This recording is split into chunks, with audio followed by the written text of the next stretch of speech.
Welcome to the Great Security Debate. This show has experts taking sides to help broaden understanding of a topic. Therefore, it's safe to say that the views expressed are not necessarily those of the people we work with or for. Heck, they may not even represent our own views as we take a position for the sake of the debate. Our website is greatsecurity.debate.net, and you can contact us via email at feedback@greatsecurity.debate.net or on Twitter @SecurityDebate. Now, let's join the debate already in progress. I'll tell you what though, Eric, because you have a full head of hair, it looks much better with the sun on you than it does on... Is it like a halo effect over me? Halo.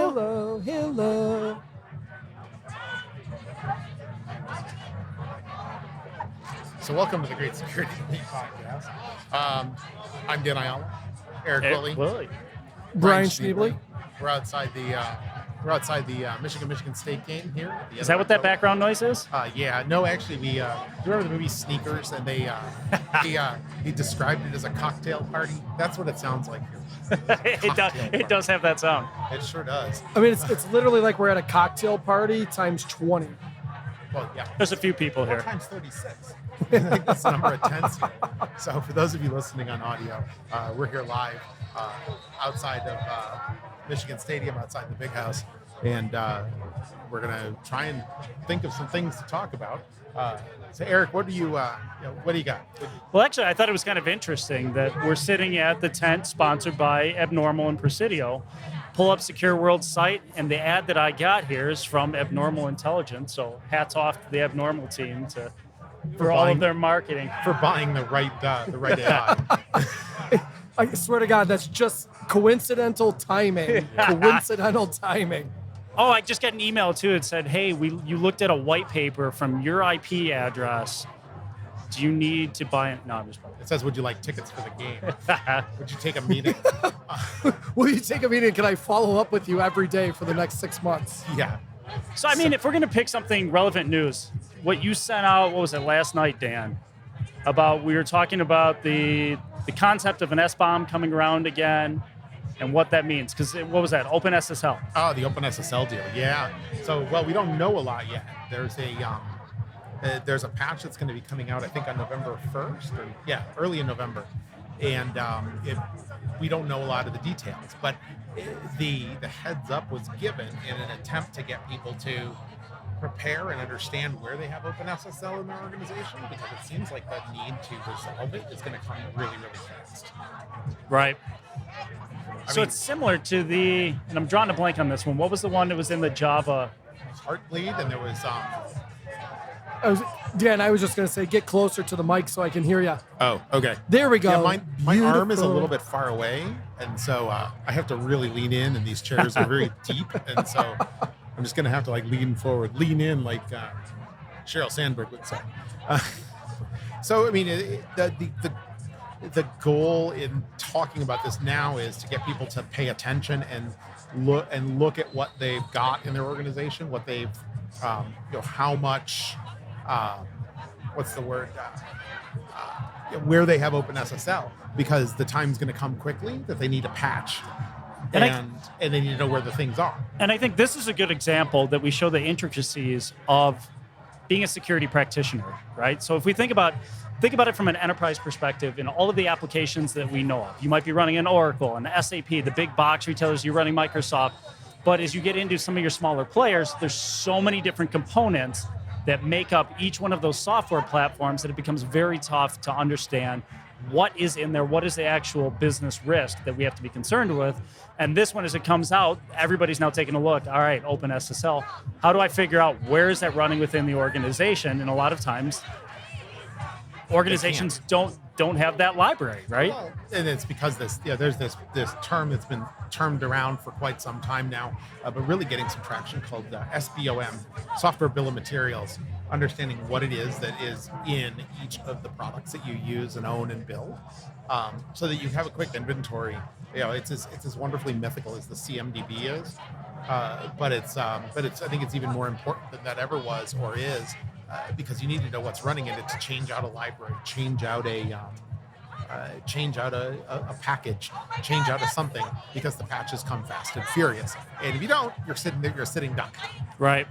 And so for those that are, OpenSSL, you may have heard the name, but to give some background on what OpenSSL is. So it's an open source implementation of SSL, SSL is what you would know about if you go in the browser and you go to a website that is secured. In many browsers, you get the lock symbol, or if it has a bad certificate, you get a warning on how you're connecting. So think about it as the underpinning of the web and protecting communication to and from websites and encrypting data flows. Wow, that's good. Did you just read that?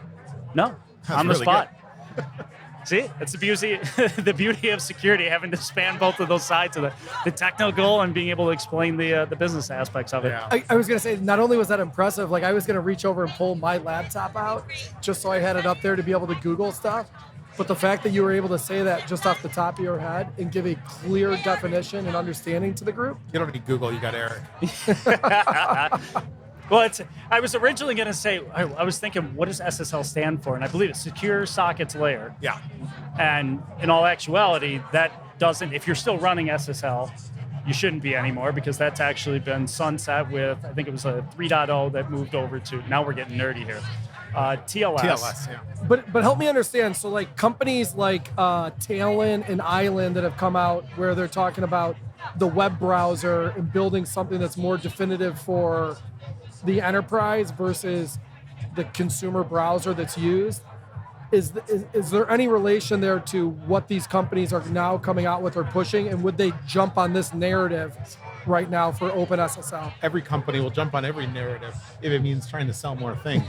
But no, I think there's like a few underpinnings. This would be like saying that the mortar company that makes 90% of the bricks in the world are not didn't make mortar, that it made mortar that falls apart, makes the bricks fall apart. That's how this is. OpenSSL is such a deeply entrenched piece. There's a good chance that those companies are also using OpenSSL in some way and fortifying it in additional ways. But it is such an underpinning of how browser-based or point-to-point encryption is happening for those kind of sessions. So, I don't think anybody's immune to this, and it's also nested in so many different places that it's really hard to know where it all is. You can, there's the ones you can see, but then there's all the ones underneath it that you can't. Yeah, this one has the potential to be huge. Now, again, as Dan led off with, we don't know a lot about it yet. We just know that something is coming. But if you think about historically, if we were to use Heartbleed and some of those other vulnerabilities, became very invasive very quickly, because we find these libraries used in so many different applications. Yeah. And let's be frank, that there's going to be a lot of enterprises that for a long time that you'll hit your big ones that you know up front, but we're all going to be finding those other applications that are out there that we don't yet know are actually running these libraries. Rather than being frank, I'll be Dan and say yes, absolutely. And I will lay odds that there will be a brand name for this, and that there will be a website with a domain name for whatever this is when it comes out. I think that's where it seems to be leaning, that it's heading towards something big and marketable. Right. So I think this is an opportunity, if we take a step back and we like to draw it back to, all right, what does this actually mean from a business perspective, and how do we adapt, how do we actually resolve some of these issues? And I think this, at least from my perspective, what I'm hearing, this is why we build an architecture in such a way that we have multiple layers of defense and protection. Mm-hmm. So Dan, you and I earlier were talking about web application firewalls. Certainly you get this as you start talking about load balancers and building architectures in a way that a single vulnerability shouldn't be able to decouple the whole chain and become a systemic risk throughout the organization, right? Yeah, there should be no single points of failure, single points of entry. This is what we've been designing for decades now. So that no one piece gets in. The problem, though, is we've built very optimized systems. We've built very customized systems, and we don't always know what's in there. And it takes time for all those various levels of defenses to be able to be ready to deal with something new. So it's not always a day one that I can have it already, which makes the defense in depth. Perhaps it's a discussion you should have about your defense in depth and the theory on some of these. Can it actually do what you need it to when you need it? So switch over to the practitioner side, Dan, and kind of put you on the hot seat. that if you are trying to get out ahead of this and you're trying to understand where is this running in the business, how would you go about finding that? It starts with it depends a little bit on the types of businesses that you are. If you are a development house, meaning you develop product, any kind of development internally, talk to the developers, say, I want a list of all the packages you're using, and understand if OpenSSL is in there. And then you have to go deeper than that and say, within the packages, you need to look at the packages and say, do these packages use OpenSSL in them? We found this in some of the other issues, that you have these nested things where Java was running, or jQuery is running deep down, and you don't even realize it. And then, once you have those in parallel, you need to also be looking at your own, at the companies you buy services from.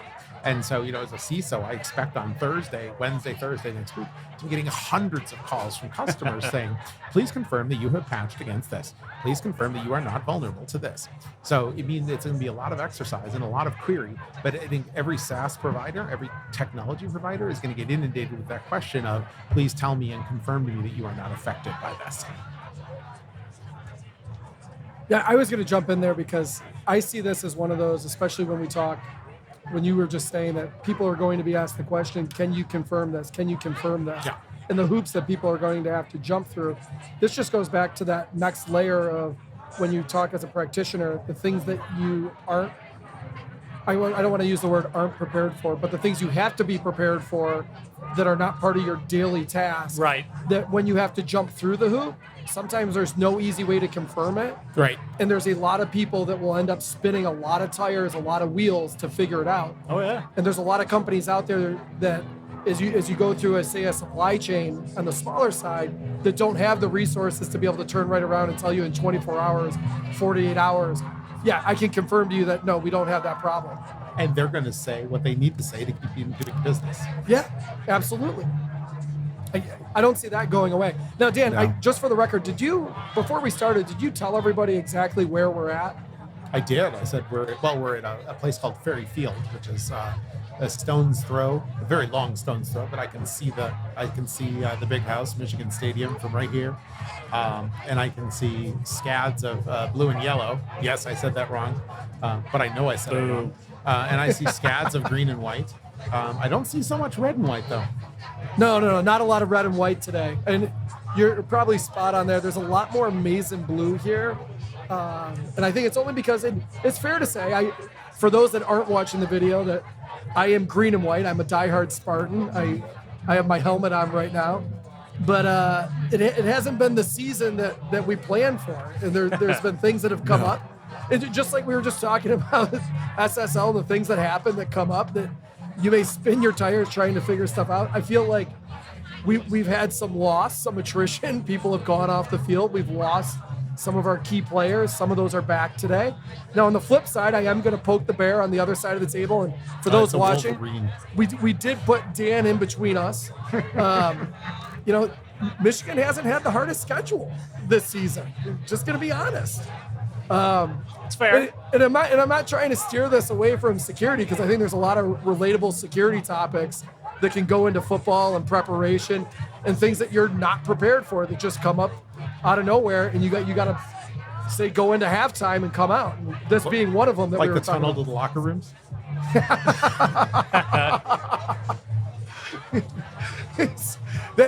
It's such a good analogy, though, because if you think about it, so I'm taking it back to the security side, and pivoting plan and understanding kind of where do you have to go next.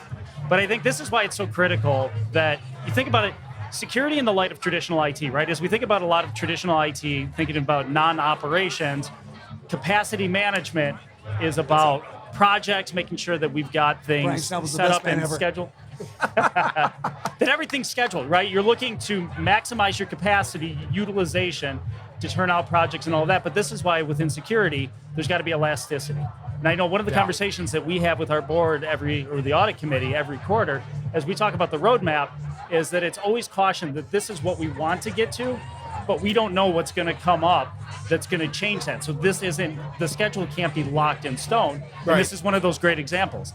This is now going to pull resources away of something that, instead of working on projects, some other things that we wanted to accomplish, this is now top priority. This is another fire that got lit that we have to put out.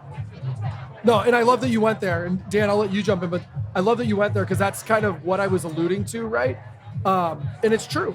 But then even when you dive into this and management comes back and asks, well, what is it that you've been working on for the last 3 days, 4 days, or what just happened? What was this fire drill, right, that I didn't know about? But then you also have to take the time to be able to explain it logically, just like you were explaining to the listeners why it's an issue and why you got to be concerned with it. And why your customers on the other side are going to be asking you the same question, why the OEs are going to ask you, the people you do business with, right? So those are the things that come up that you're prepared for, but you're not prepared for. Right. Meaning, All right, we're 2.5 years into this. What the F's in OE? oh, sorry. OE.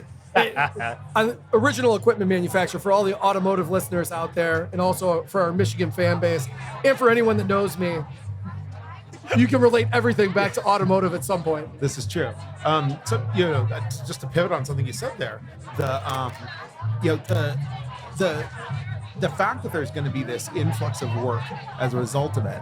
I was having a board discussion just last week, and we were talking about the level of importance that customers place on security and the way that it's manifesting itself in those conversations. And it comes with those calls, with the questionnaires, with the insistence of understanding how mature your security program is. All of these mean that security isn't just part of business, security is business now. Right.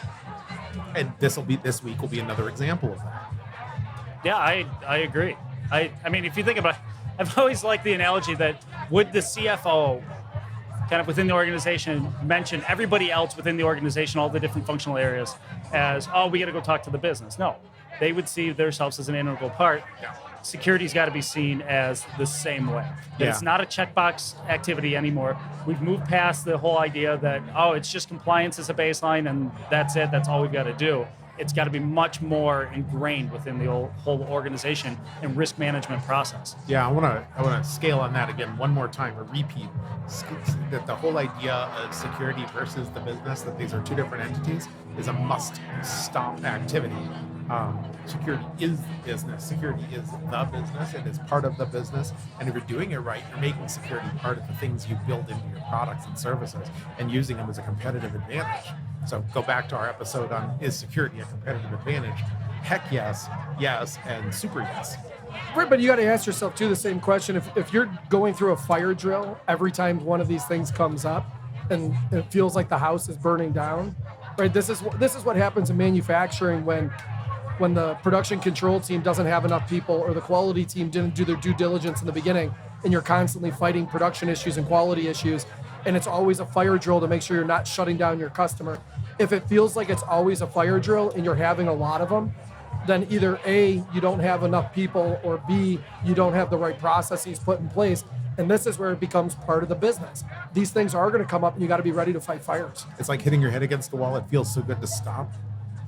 You build a set of processes so that you can actually expect that these things are going to happen regularly. So you're not fire drilling and wasting time every time. You have repeatable things and you just make them happen. Or even better, make them self-service so that people can go get them themselves. Think ahead before people come and ask for them, or have the artifacts and give them to them and not have to spend individual time answering it. Right.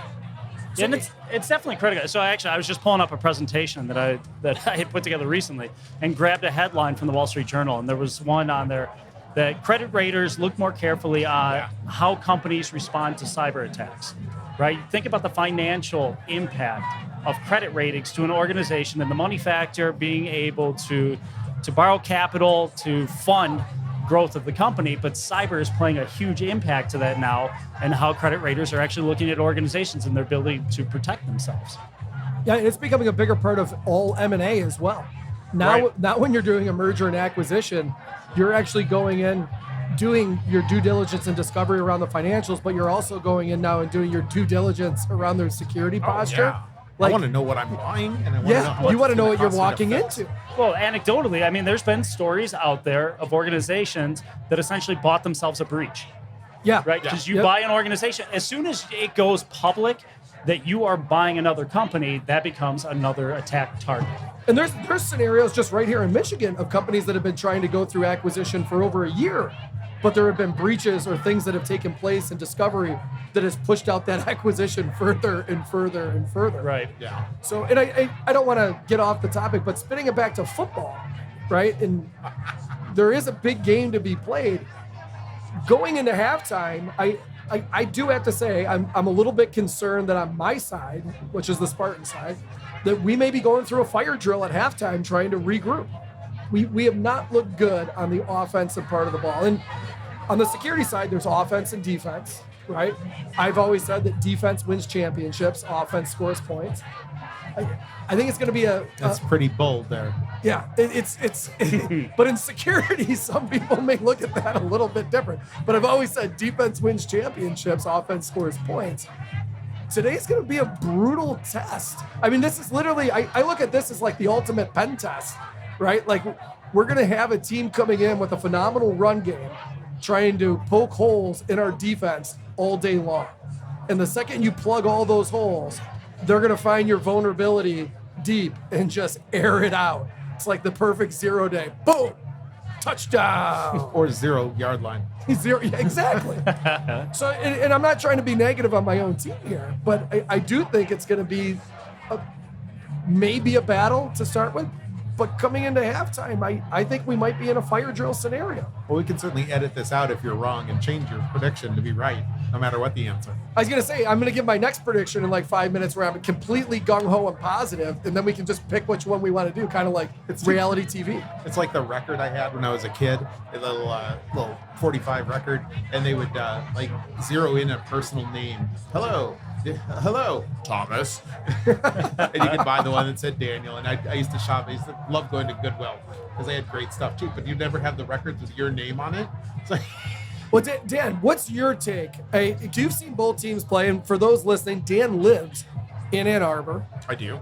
Dan used to be a CISO and practitioner for Michigan State University. I did. But he grew up in Wisconsin, and he traditionally wears a lot of red and white. And graduated from the University of Wisconsin. Yeah.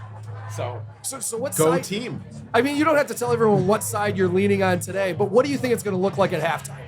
Okay, so what do I want to happen versus what do I think will happen versus what will happen? I think Michigan wins this game quite handily. And I think at half, And for those just listening, 21-7. Brian's face just dropped. 21-7. All the air just went out. Guys, turn off the hot dog machine. Back it up. We got to go. We're done. We're going home. It's actually, it's interesting, though, to use another football analogy, and you talk about showing the playbook, right? And think about that in the context of security. And I know a lot of us that are on the practitioner side like to share a lot on what we're doing. Is that a good thing? Is that a bad thing? Should security be, as you think about your incident response plan, think about those different aspects, is that something that you should be showing and publicizing, or is there an inherent sense of security to protecting that? It depends. I would expect nothing less than it depends. I think the it depends here is it depends on who you're sharing it with. As far as colleagues, I think we must share with each other. One of my first experiences in incident response, I was probably 10 years into my career. And I was part of some very mature incident response groups from very large companies, very large money, and some of the most intricate and detailed capabilities. And we shared information with each other under pretty significant NDAs. But it helped us all be better. Right. And that's about the attack. It's about the methods. It's about the response methods, everything. And I think as an industry, we need to help each other. That said, as well, it depends for customers. If you're a company that is servicing anybody, I think we've moved to a move. I purposely made sure that my job title now includes the word trust because of exactly that. I think I already trusted you before that title. Well, it doesn't take a title. The title doesn't change how you feel. But the trust in there comes in how much of this you share with customers, how much of this you share with the community outside of your company, and how much you're doing it proactively versus waiting to be asked. So I think it's a big change from security as secret sauce and secret squirrel to security is a part of a larger trust regime that is about sharing mostly. But there are going to be things you can't trust. You can't share. Sorry, not that you can't trust, that you can't share.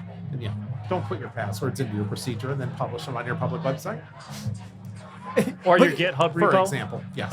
Yeah, but at the same time, teams share video. Like here's our video, here's your video. You can watch last week's game, right? You can watch 2 weeks ago. But every time you show up, and this goes back to the offensive side and the security side, right? The idea of your threat actors, every week they show up, it's going to be a little bit different. There's certain playbooks that they're going to continuously try and do, right? There's the low-hanging fruit that they're going to go after, right? And you could call that fishing and everything else.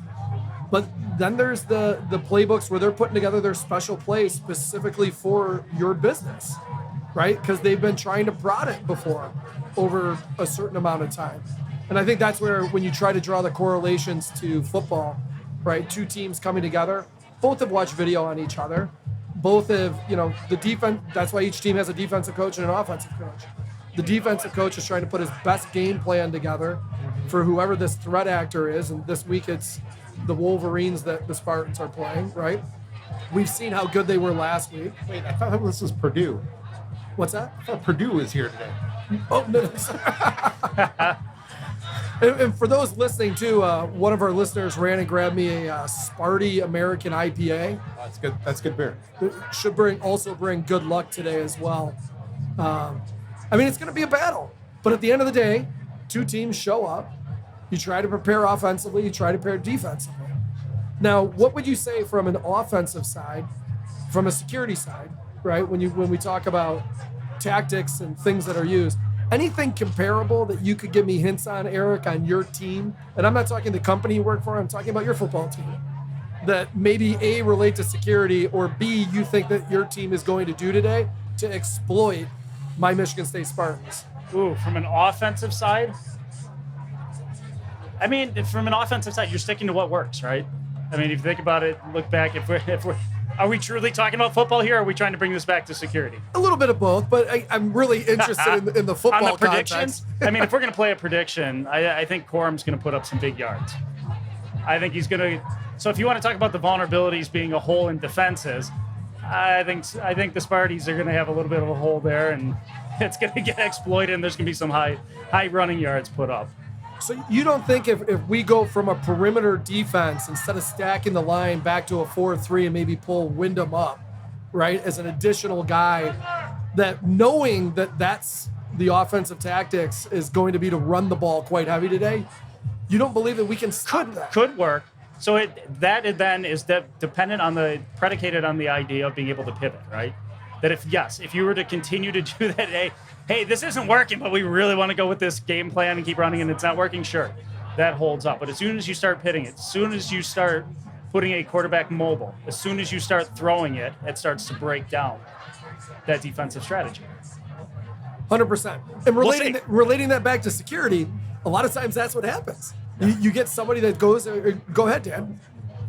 I was gonna say you get someone that goes like run heavy, right? And the second they pivot and you're not ready for it, now it is a fire. And that's when I'm going to pick on and kind of bring that back into strategies, right? Organizations that say with security, I need to have a 5-year strategy. Really? I have to have a 30-day strategy and be happy if I make it all 30. Yeah. What can I predict for tomorrow that I have no clue what's going to come up tomorrow that we're going to have to pivot for? Right. That's our world. That's the world we live in. 3 years from now, no chance of being able to predict what's going to be happening. It reminds. So when you were talking about SSL, I remember Log4j, et cetera. When you have these things that you have to work on, it is kind of like a football game. You know who you're playing next week. You know what the issue. Well, you know around what the issue is, and now you got to spend all the time in preparation, preparing for it, right, and doing all the discovery and everything else. But the second that thing's exploited, when you're in the game, anything can happen. Right. So, and that's where the fire drill becomes a real fire drill. So we'll see come halftime if this offensive tactics that you plan on using come to fruition. Now that is where game plan does come in handy, though, because there is going to be an unpredictable nature of the game, but there's going to be certain set ways that you react to it. Think about in our world, it's our incident response plan.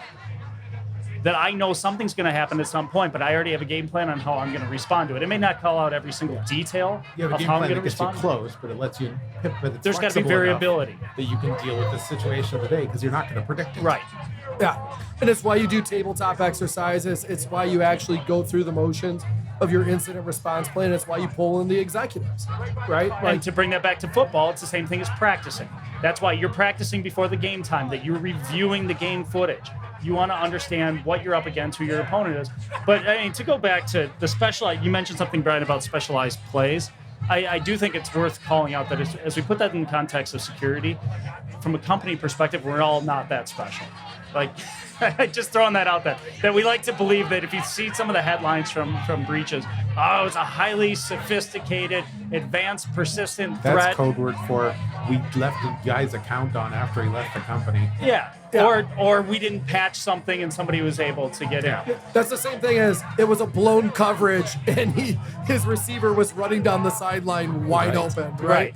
That happens. Yeah. And it gets exploited and you end up giving up 7. Call it what it is. Blocking and tackling, we missed. Yep. We couldn't execute on the basics and something happened. But now getting I think Michigan State's still working on the basics, so we'll see what happens today. But it's all right. I got hope for little brother. Come on, Dan, help me out here. Help me out. He literally just said little brother. Yeah. I mean, I do have a comeback for that, but at the end... Would you like me to get the bleep button ready? At the end of the day, though, right, when you just said it comes down to blocking and tackling, right? And there's... and there will be missed assignments. But the last time somebody threw out the little brother comment, the tables turned, my friend. That is true. The tables turned. And that certain Fan person reaction may is or may negative. not be on the Hey, field. we got some fans about to pull my mic. Hey, get that Sparty over there some more chili. Woo! No, it should be a good game.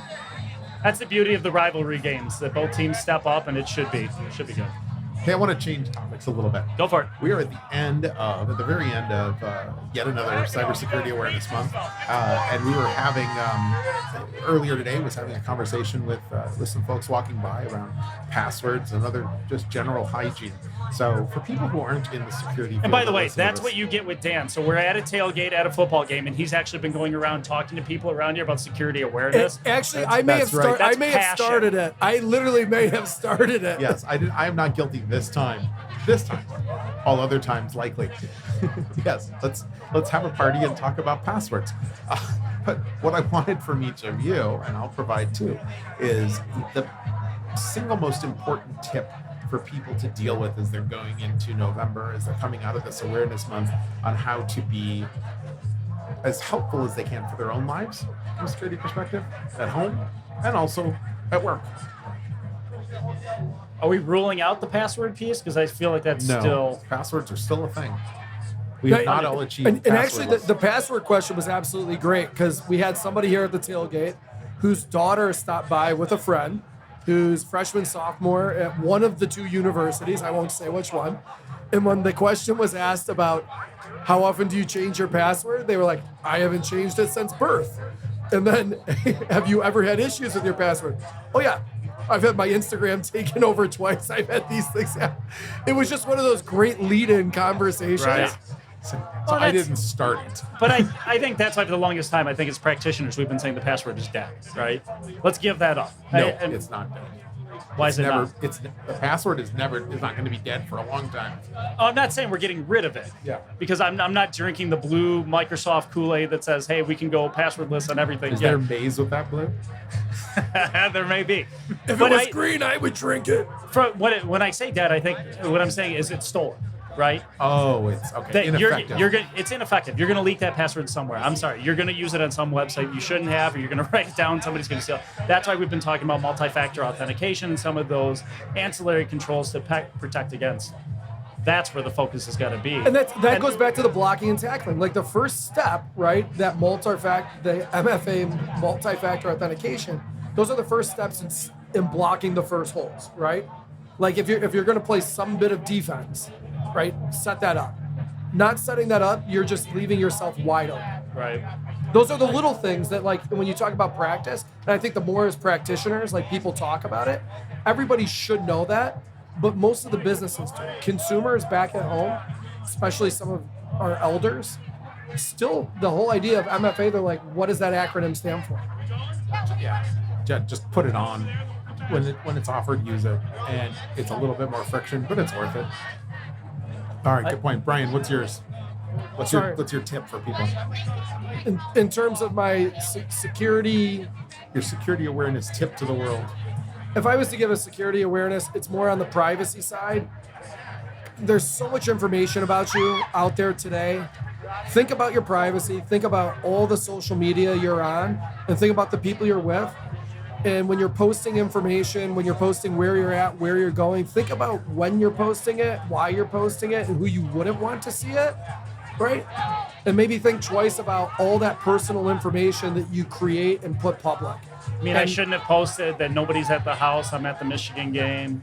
Yeah, and for I anyone left listening, for Tahiti for 6 weeks. Come break into my house. Yeah. but I think there's a good point of privacy that is still forgotten, and more people are on social media. Like, take TikTok, for example. Like, I'm not sitting here saying, be careful of TikTok because it's harvesting all your data and information and going to be used to attack you because it's owned by a Chinese company. That's not it at all. But really think about the idea of TikTok and the algorithms that are being used and how it's used in China versus here, right? And what's shown to people. Because over there's a lot of great algorithms put together to show mathematics skills, to show reading skills, to show people getting along, helping each other. And over here, you got kids watching endless videos, tripping each other, flicking people's ears, parents fighting other parents. Like, you're taking a complete generation. If you could take one whole generation and dumbify them just a little bit, or create some obstinance between them in Discord, they're doing it. And until people talk about it and realize that, right? Like, so my security awareness is more on the privacy awareness. Think about everything it is that you post of yourself and put out there. My corollary to that one is realize that the people hiring you in 15 years may not also be young and have the same privacy ideals, and the things you do and post may still be held against you.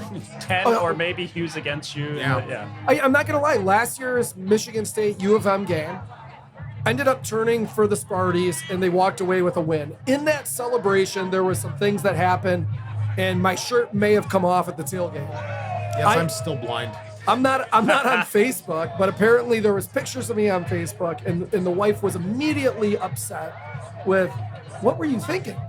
But I didn't even think about the fact that people could have been taking pictures and posting that stuff online. Well, the advice I give to my kid and his friends is always, everything you do, assume that somebody's got a camera going. Yeah. Very true. It's sad, but true. But that was one heck of a celebration last year. I mean, I'm not going to lie. I'd be very careful doing that this year just because I'm not on my home field. But am I hoping for it? Yes. Do I think it'll happen?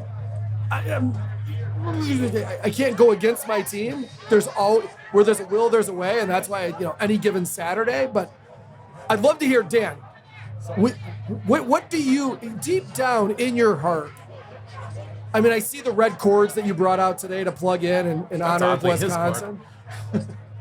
Deep down, who is it that you're rooting for today? Is it a Spartan? Is it a Wolverine? Or is it a Badger? Well, you're lucky it's a bye week for the Badgers.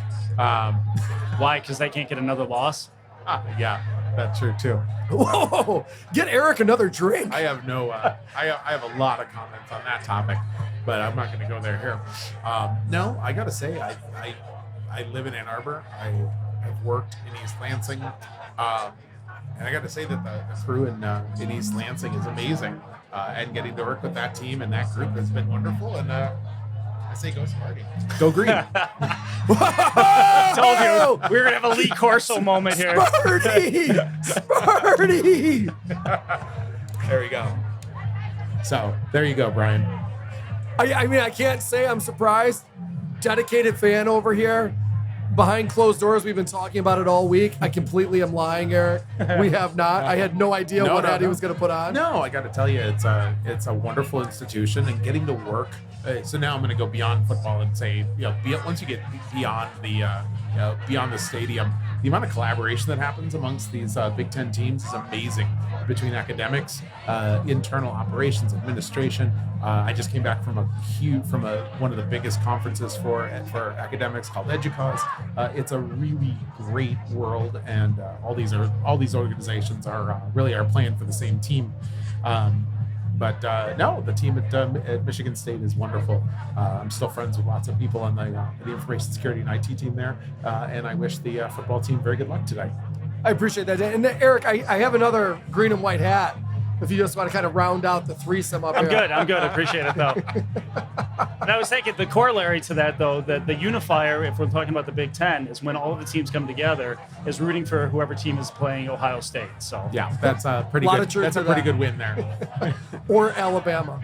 Yeah, that's very true. That's true too. Excellent. Well, all I know is it's getting close to game time, getting close to kickoff, and I think it's time to wrap this up. Certainly. Oh, but you know what? I didn't give my piece of advice. No, you didn't. No. So now that you got all sidetracked by the green, yes, my advice to people is never be afraid to ask if the weird mail you got really came from them. People, the rise of phishing and ransomware continues, and this is not a plug for email software. This is a plug for human software. You're going to get something in the mail. It's going to ask you something to do something. You're going to get a text message. It's going to pretend to be from somebody important at your company. It's going to have a lot of urgency around it. They're going to want you to act on it fast without thinking, pause, and call and ask that person, hey, CEO, did you really send this? I know it's scary to call the CEO. I know it's scary to call the CFO. Call them up. They'll appreciate it, I promise. And a good general rule to work by is your CEO is not going to ask you for iTunes gift cards.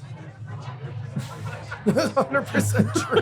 And I would add to that too, the same idea that if it seems too good to be true, it is. And that's not just security, right? That's a general just life practice. Yeah. No, definitely. I think coming out of this kind of a month, it's been great to work with my teams and people around and get some of this stuff out. And I think it's time for us to have a guest prognosticator on a greatest recommendation for people to as we come out of Cybersecurity Awareness Month. Hi, how are you guys? Good, how are you? And we should just note that Za is wearing the correct colors. So now we're balanced. So now it's officially two versus two here. But give us, if you have your monthly cybersecurity awareness training, but advice for everybody out there, what would be the little bit of advice you would give? Well, I don't know if you guys already, this advice is for everybody, but you gotta train your people, avoid the phishing links like all the time. That's like basic 101. But most of all is just keep going on training people, and your vendors, oversight of your vendors is another one, your supply chain. That's a big one. Don't rely on your due diligence checklist that you do. You gotta keep on going with them and keep that oversight going. Great points. That's wonderful stuff. Thanks, Za. Thank you, Really Za. good to see you. I got a green and white hat back here for you too. All right. That's so true about the third parties too. Because I was just looking at a quote that I had here that for Marjorie Doyle. So used to be the chief ethics and compliance officer at DuPont, and said, "Gone are the days when organizations could wash their hands of liability or damage to reputation from outsourced work due to ethics and compliance failures." And it really speaks to, as Za mentioned, about the supply chain, the interconnectedness of all of the different players coming together around security and the domino effect of what one incident can cause. Yep. Literally, automotive coming full circle in supply chain. I love it. Very true. Excellent. Well, on that note, I think it's time to wrap up and say thank you, Brian. Thank you, Eric. And thanks to everybody here in attendance at the tailgate. It was great to have some guests. Thanks, Za. Thanks to everybody here, and thanks to you, the listener. We really appreciate you being part of this with us. And you can. We also appreciate your feedback. You can email us at feedback@greatsecurity.net. You can find our episodes on your favorite podcast app or on YouTube by searching Great Security Debate.